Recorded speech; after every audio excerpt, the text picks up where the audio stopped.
రమ్య గారు జనగాంలో ఒక ఇన్సిడెంట్ అండి. ఒక అమ్మాయిని ప్రేమ పేరుతోటి మోసం చేసి, ఆ అమ్మాయిని శారీరకంగా యూజ్ చేసుకున్నదే కాకుండా, తనకు సంబంధించినటువంటి 10 మంది ఫ్రెండ్స్‌ని తీసుకొచ్చి, ఆ అమ్మాయిని మాయమాటలు చెప్పి కారులో ఎక్కించుకొని తీసుకొనెళ్ళి, మాట్లాడదాం రమ్మని చెప్పి తీసుకొనెళ్ళి, 10 మంది కలిసి గ్యాంగ్ చేసిన తర్వాత ఆ అమ్మాయి భయపడిపోయి చెప్పలేదు. మళ్ళీ అందులోనే నుంచి ఇంకొకడు నేను నీకు లవ్ చేస్తున్నాను అని చెప్పేసి ఆ అమ్మాయిని గోవాకి తీసుకెళ్ళి, మళ్ళీ అక్కడ ఆ అమ్మాయిని శారీరకంగా హింసించి, లైంగిక దాడి చేసి ఈ తిరిగి తీసుకొచ్చిన తర్వాత ఆ అమ్మాయికి తట్టుకోలేక తల్లి, తండ్రి ఎవరు లేరంట అమ్మాయికి. ఒక చిన్న పిన్ని ఉందంట. ఆ పిన్ని దగ్గర పెరుగుతుంది. ఆ అమ్మాయి ఆవిడకెళ్ళి చెబితే ఆ తర్వాత కేసు పెడితే ఇప్పుడు మొత్తం అందరిని అరెస్ట్ చేశారండి. ఈ కేసులో ఎలాంటి శిక్షలు ఉండబోతున్నాయి. ఎందుకంటే ఒక ఆడపిల్లని నమ్మించి మోసం చేయడం అనేది ఎంత నేరం అసలు. మీరెందుకు షాక్ అవుతున్నారు?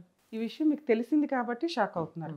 బయటకు వచ్చింది కాబట్టి షాక్ అవుతున్నారు. Yes. 10 members group of crime జరిగింది కాబట్టి షాక్ అవుతున్నారు. యాహ్! ఈ వీడియో ద్వారా రిక్వెస్ట్ అండి, మ్యాక్సిమం మేము చూస్తున్న కేసుల్లో లవరో, బాయ్ ఫ్రెండో, ఫ్రెండ్సో న్యూడ్ ఫొటోస్ కానీ ఎవరన్నా తీసి బ్లాక్మెయిల్ చేసి ఇంకొకరితో పడుకోండి అన్నప్పుడు దయచేసి ఆ స్టేజ్లోనే కట్ చేయండి. మీ గురించి ఎక్కడ ఇన్ఫర్మేషన్ ఉండదు. మీ పేరెంట్స్కి ఇన్ఫార్మ్ చేసి ఇమ్మీడియట్గా పోలీస్ స్టేషన్కి వెళ్ళి మీరు కంప్లైంట్ ఇస్తే కనుక మిమ్మల్ని మీరు ప్రొటెక్ట్ చేసుకోగలుగుతారు. ఎవ్వరూ సోషల్ మీడియాలో పెట్టరండి. అది జరిగే పని కాదు. పెట్టాడా వాడు గొయ్యి వాడు తీసుకున్నట్టే లెక్క. పైగా ఇప్పుడు ఏఐ వచ్చింది.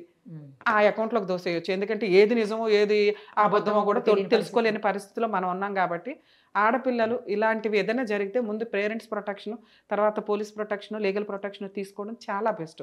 దీనివల్ల సగం మంది పేరెంట్స్ సపోర్ట్ చేయరేమో భయంతో ఎవరికి షేర్ చేసుకోకుండా ఈడు కాకపోతే ఈడు కదా సరే ఇంక ఈడితో ఆగిపోద్దేమో ఇంకోటితో ఆగిపోద్దేమో అని ఇలా వెళ్ళే ఇంత నెత్తి మీదకి తెచ్చుకోవడం జరిగింది.